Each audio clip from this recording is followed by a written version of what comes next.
My name is Sarah. I'm 32 years old, and for the past 8 years I've been married to a man named Ryan. Last Sunday, we went to his parents' house for dinner. I knew it wouldn't be easy. It never was, but I still went, because for years I kept telling myself that maybe one day things would change, that maybe they would finally see me as part of the family, that maybe Ryan would too. That night, I wore a simple beige dress, nothing expensive, nothing that would stand out, just something comfortable. I didn't want attention. I just wanted the evening to pass peacefully. When we arrived, Ryan walked in first. He didn't wait for me. He didn't even look back. "Mom, Dad," he said with a smile as he stepped inside. "We're here." His mother, Patricia, immediately walked over and hugged him. "Oh, Ryan, you look tired," she said gently. "You're working too much." "I'm fine," he replied, smiling. Then her eyes moved to me. The warmth in her expression faded slightly.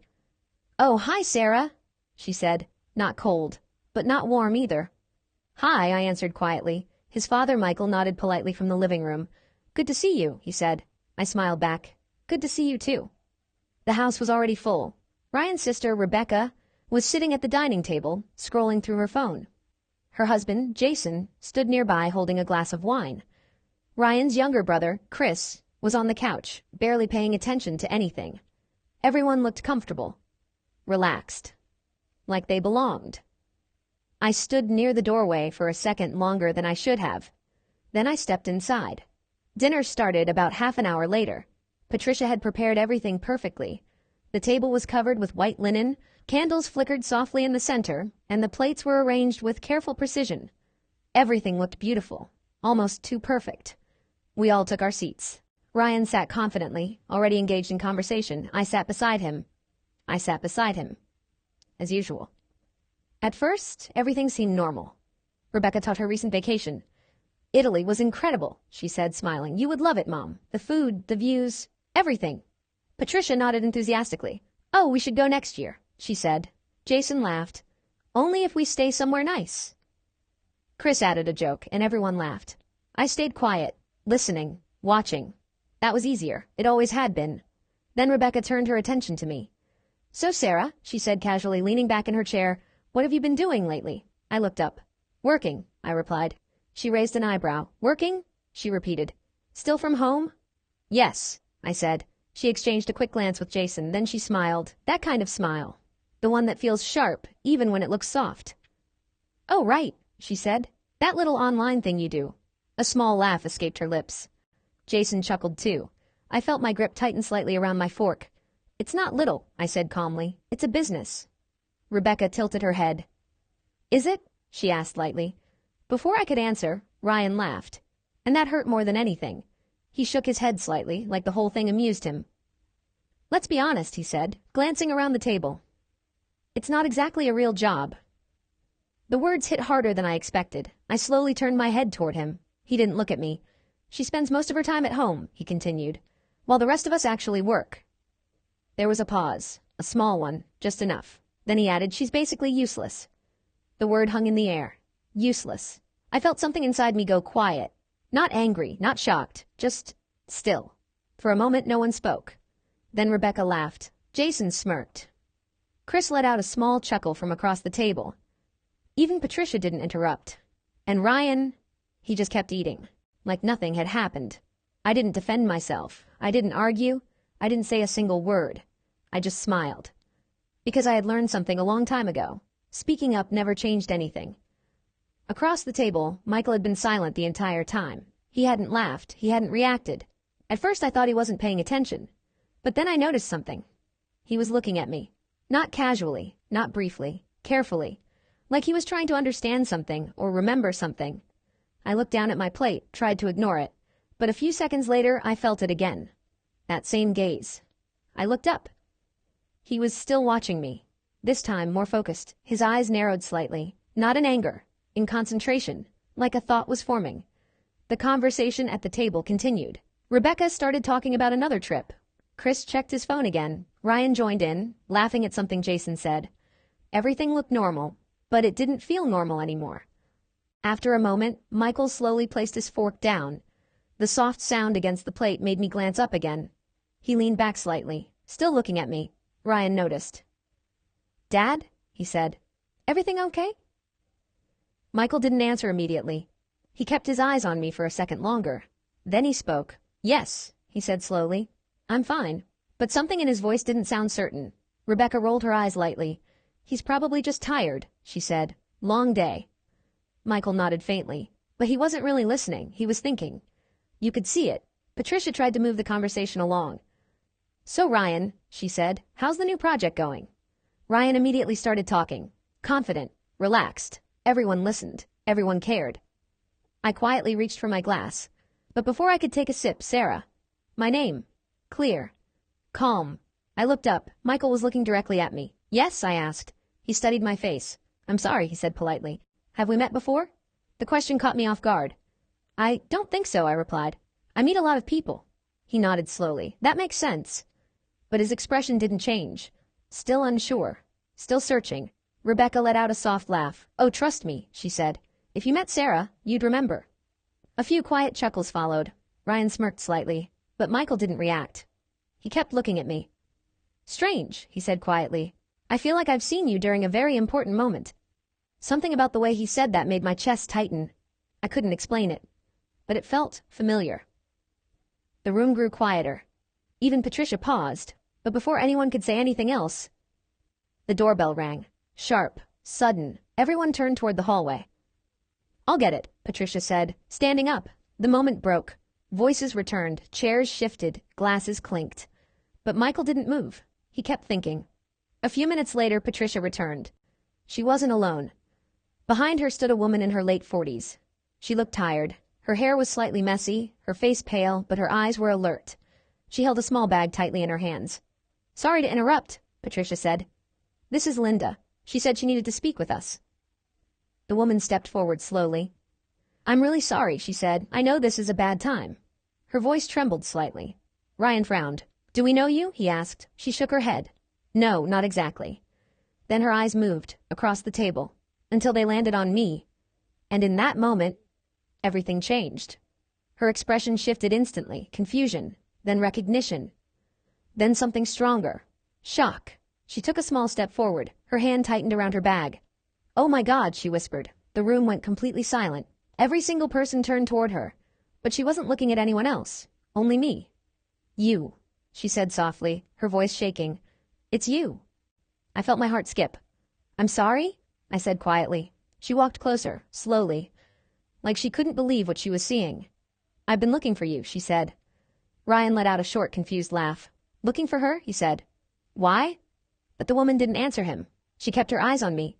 You disappeared, she continued. No one could tell me your name. My fingers tightened slightly. Something deep in my memory stirred. Something I hadn't thought about in a long time. You were there, she said, her voice breaking. That night. The air in the room felt heavy.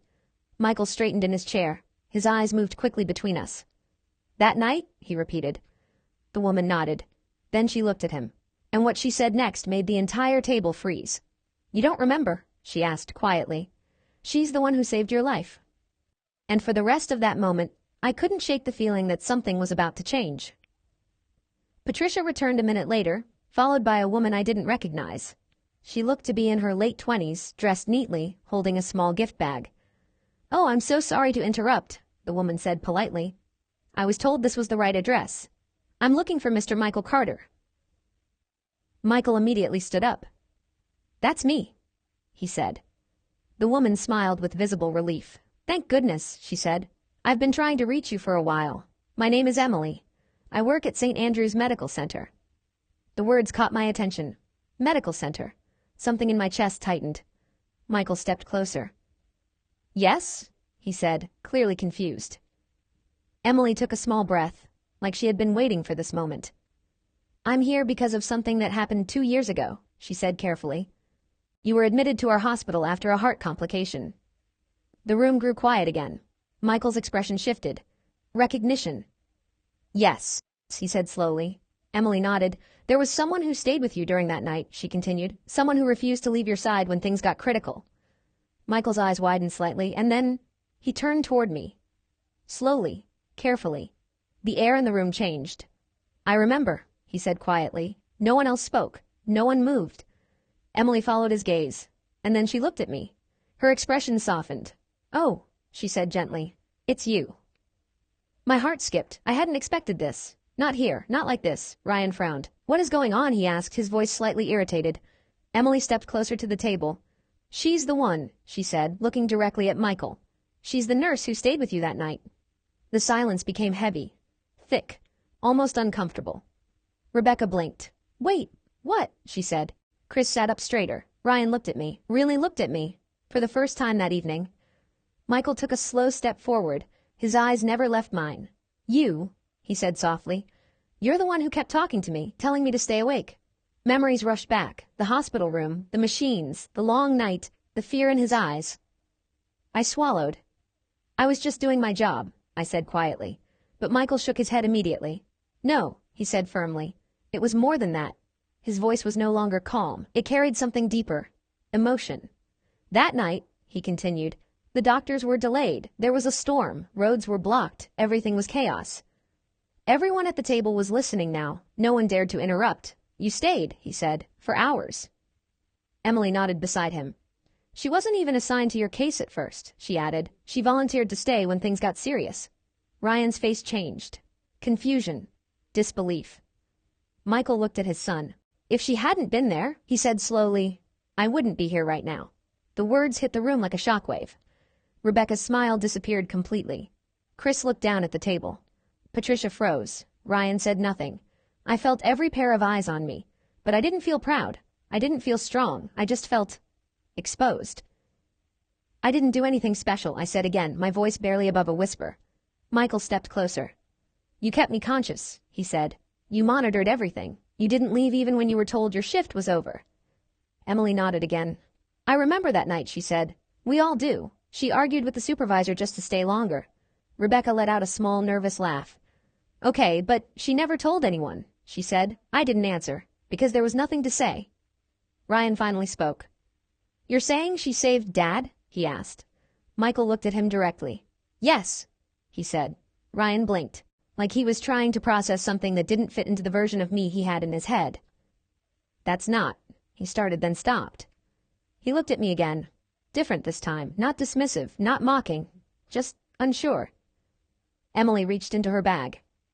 "There's something else," she said. She pulled out a small envelope. "I was asked to deliver this personally if I ever found you," she said, handing it to Michael. Michael opened it carefully. Inside was a folded letter. He read it silently. Then his expression changed again. Even deeper this time. He looked up at me. "This," he said quietly, "this is from the hospital board." My stomach tightened. I had no idea what she was talking about. Michael continued reading. "They wrote about you," he said, "about that night." The room was completely silent now. Even the air felt still. "They said your actions went beyond duty," he continued. "That you stayed when others couldn't. That you kept a critical patient stable under extreme conditions." Emily added softly. "They wanted to recommend her for recognition, but..." She hesitated. "But she declined," she finished. Rebecca frowned. "Declined?" she repeated. Emily nodded. "She didn't want attention," she said. All eyes turned to me again. Ryan stared. "You turned that down?" he asked. I shifted slightly in my seat. "I didn't think it was necessary," I said. The words sounded small, even to me. Michael folded the letter slowly. Then he looked at Ryan. "You called her useless," he said. His voice was calm, but there was something underneath it, something heavy. Ryan didn't respond. "Not right away." Michael took another step forward. "You laughed," he continued. No one moved, no one spoke. "You let everyone at this table laugh," he said, "at the person who saved your father's life." Ryan's face went pale. Rebecca looked away. Chris shifted uncomfortably in his chair. Patricia tried to speak. "Michael, maybe we should." "No," he said firmly. She stopped immediately. Michael turned back to me, his expression softened. "If it wasn't for you," he said quietly, "I wouldn't be here today." I didn't know where to look. I didn't know what to say. Ryan stood up suddenly. The chair scraped loudly against the floor.